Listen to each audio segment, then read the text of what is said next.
పశ్చిమాసియా యుద్ధం దేశంలో నిర్మాణ రంగంపై పడింది. రంగులు, steel, cement, tiles, sanitary ware రేట్లు పెరిగాయి. పెట్రోలియం అనుబంధ ఉత్పత్తుల కొరతే దీనికి కారణం. బస్తా సిమెంట్ ధర 50 పెరగగా స్టీల్ ధర టన్నుకు 18% పెరిగింది. ప్రొపేన్ గ్యాస్ సరఫరా తగ్గడంతో శానిటరీ వేర్ ధరలు 8 నుంచి 12% పెరిగినట్లు తెలుస్తుంది.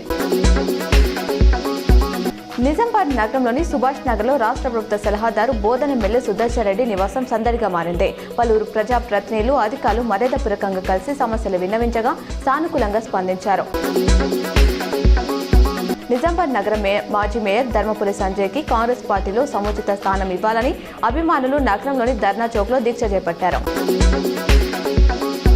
కాంగ్రెస్ కు రాజీనామా చేసిన మాజీ మంత్రి జీవన్ రెడ్డి బీఆర్ఎస్ లో చేరడం ఖాయమైందని సమాచారం. ఈ నెల 7న కేటీఆర్ స్వయంగా ఆయన నివాసానికి వెళ్లి పార్టీలోకి ఆహ్వానిస్తారని తెలుస్తోంది. 13వ తేదీన జీవన్ రెడ్డి గులాబీ గూటికి చేరతారని వార్తలు వస్తున్నాయి. ఆ తర్వాత జగిత్యాలలోనే పార్టీ ప్లీనరీ నిర్వహించేందుకు బీఆర్ఎస్ సన్నాహాలు చేస్తున్నట్లు రాజకీయ వర్గాల్లో చర్చ సాగుతుంది.